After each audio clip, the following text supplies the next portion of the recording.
আসসালামু আলাইকুম। সকলের সুস্বাস্থ্য কামনা করছি। আজকে একটা গুরুত্বপূর্ণ টপিক নিয়ে কথা বলবো, সেটা হচ্ছে বাঙালির যে নৃতাত্ত্বিক বৈশিষ্ট্য। তো বাঙালি আসলে কিভাবে তৈরি হলো, বাঙালি যে সংকর জাতি বা মিশ্র জাতি হিসাবে আমরা বাঙালিকে চিনি।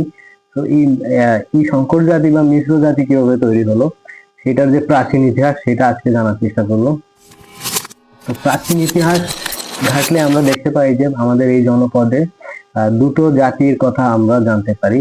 তো প্রথমটা হচ্ছে অনার্য এবং দ্বিতীয়টি হচ্ছে আর্য। তো আর্য ছিল কারা? আর্য হচ্ছে এই এই জনপদের হচ্ছে অস্থায়ী বাসিন্দা, এবং অনার্য যারা ছিল তারা ছিল এই জনপদের স্থায়ী বাসিন্দা। আচ্ছা, তো অস্থায়ী বাসিন্দা আর্য যারা, তারা মূলত কোথা থেকে এসেছিল এই জনপদে? তারা এসেছিল হচ্ছে মধ্য ইউরোপের ইন্দোচীন বা খাইবার গিরিপথ বেয়ে আর কি এই বাংলায় এসেছিল। খাইবার গিরিপথের যে রাস্তা সেদিক দিয়ে এই জনপদে এসে মেশে, এবং তাদের আমরা দুইটা ধর্ম কথা উল্লেখ পাই। বেদ সম্প্রদায়, তারা বেদ সম্প্রদায় ছিল এবং সনাতন ধর্মের ছিল তারা। আচ্ছা, আর অন্যদিকে আমরা অনার্যদের নৃতাত্ত্বিক বৈশিষ্ট্যের কথা জানতে পারি। সেখানে আমরা প্রায় চারটির মতো হচ্ছে আমরা তাদের জাতিভেদ পাই।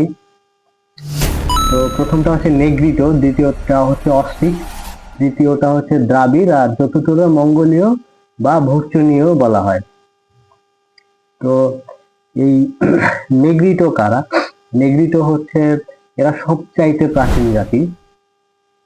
বাঙালি যে ক্ষুদ্র নৃতাত্ত্বিক বৈশিষ্ট্যে আমরা পাই। বর্তমানে হচ্ছে সাঁওতাল বা মুন্ডা এদের পূর্বপুরুষ বলা যায় এই নেগ্রিটো। তারপরে আমরা পাই হচ্ছে অস্ট্রিক জাতি।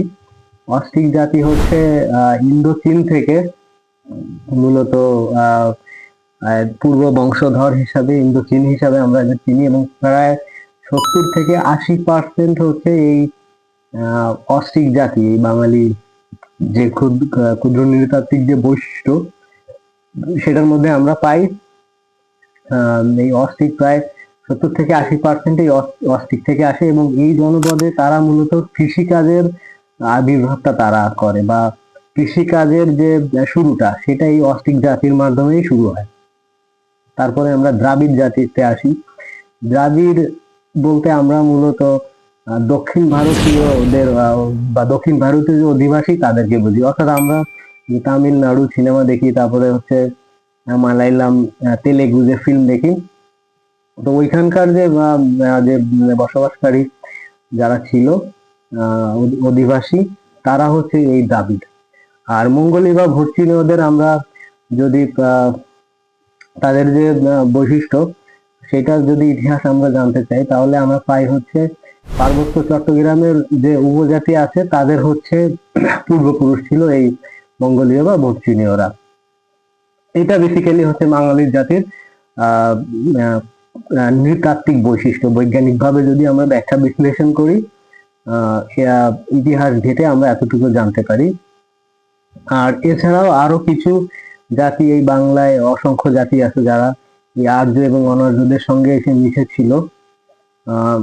কিছু যদি আমরা উল্লেখ করতে চাই, তাহলে আমরা আরবি, তারপরে তুর্কি, তারপরে হচ্ছে ইংরেজ, তারপরে ডাচ, এই যে জাতিগুলো তারাই অনার্য এবং আর্য জাতির সঙ্গে মিশে ডে বাই ডে হচ্ছে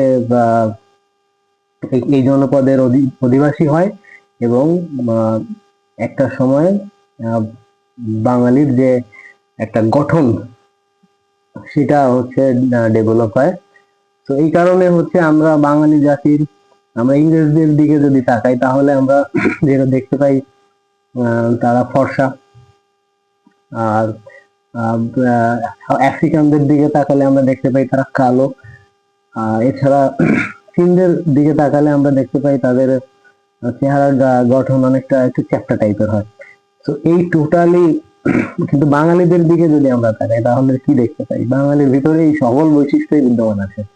অর্থাৎ পৃথিবীর এত এত জনপদের বা এত এত জায়গা থেকে এই যে জাতি গোষ্ঠী এসে বাঙালি জাতির হচ্ছে মূলত বর্তমান যে দৈহিক গঠন সেটা হচ্ছে তার ইতিহাস।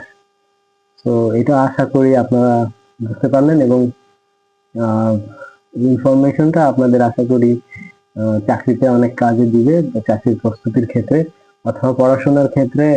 এবং আপনি যদি এই বাঙালির নৃতাত্ত্বিক যে বৈশিষ্ট্য আছে সেটি যদি আরো বিস্তারিত জানেন, আপনার মূল্যবান মতামতটি আমাকে জানাবেন, কমেন্ট করবেন এবং কন্টেন্টটি সম্পর্কে একটু জানাবেন কমেন্ট করে।